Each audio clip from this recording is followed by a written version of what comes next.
its direction. The engine's a pair of Rolls-Royce Allison A1107 turbo shafts of around 6,200 plus shaft horsepower each, and the diameter of those big rotors cum propellers 11.6 metres or 38 feet.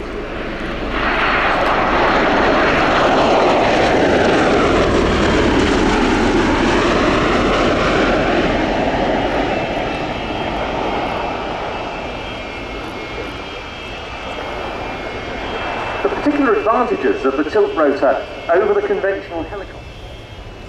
As I said, a product of both Bell and Boeing. Bell produces the wing, the transmissions, the empennage, the rotor systems and the engine installation. Boeing builds the fuselage, all the subsystems, digital avionics and the fly-by-wire control systems.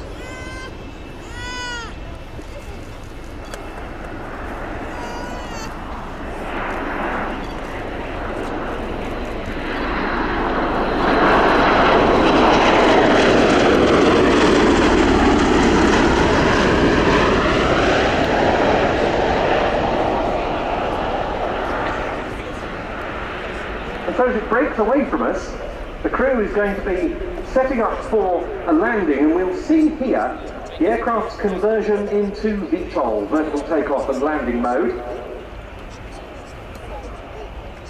And there you can see the tilting.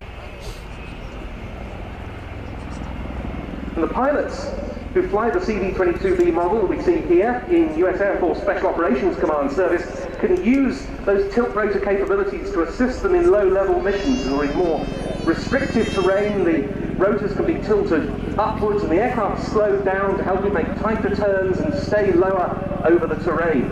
However, the aircraft's overall performance also gives them the option to fly above any threats that might emanate from the ground. It's very flexible in other ways. At lower weights, Osprey pilots would often tilt the...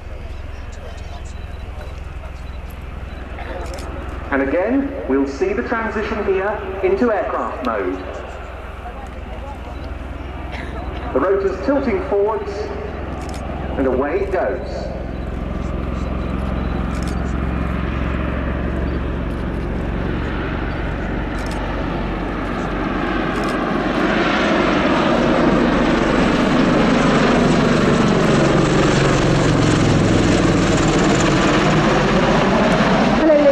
I have an urgent message for Nikki King. That's Nikki King. Please could you return to your coach at bus stop 4 immediately as they are waiting for you. That's Nikki King. Please return to your coach. Take them away. The aircraft's combat radius, 500 nautical miles with the internal auxiliary fuel tank, but they can also air-to-air refuel from MC-130 Hercules, one of which we've also got in the static park here, to give them a range of more than 2,000 nautical miles and up to around 5 hours endurance.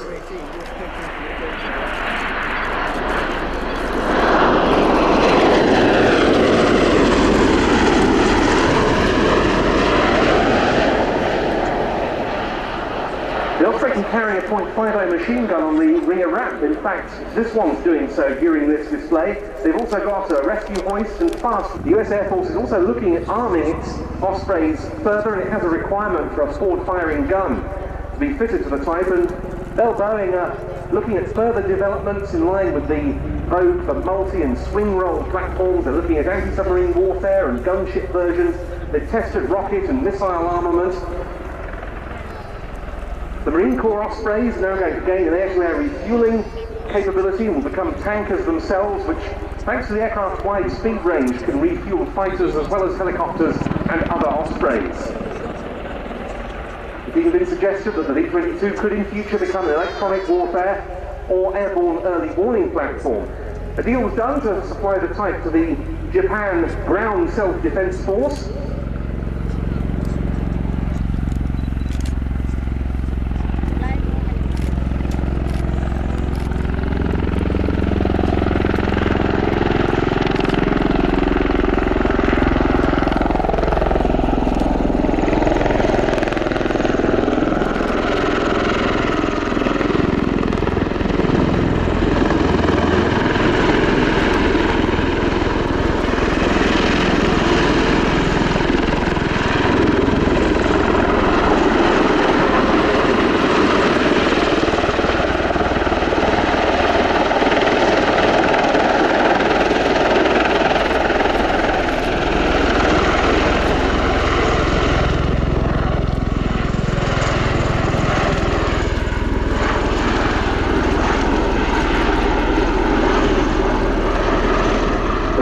It operates the aircraft with its Presidential Transport Squadron carrying support personnel and the media, and the latest role is seeing 44 Ospreys being procured as carrier onboard delivery platforms for the US Navy to replace the venerable C-2 Greyhound, resupplying its aircraft carriers.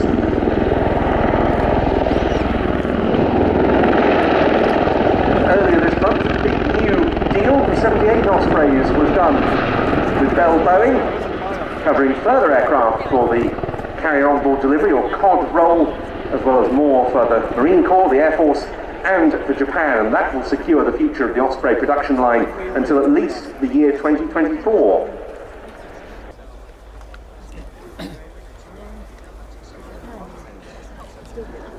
Back in aircraft mode then for a final high-speed pass in from left to right from the 7th Special Operations Squadron of the US Air Force at RIAT Mildenhall, thus the Bell Boeing CV-22B Osprey.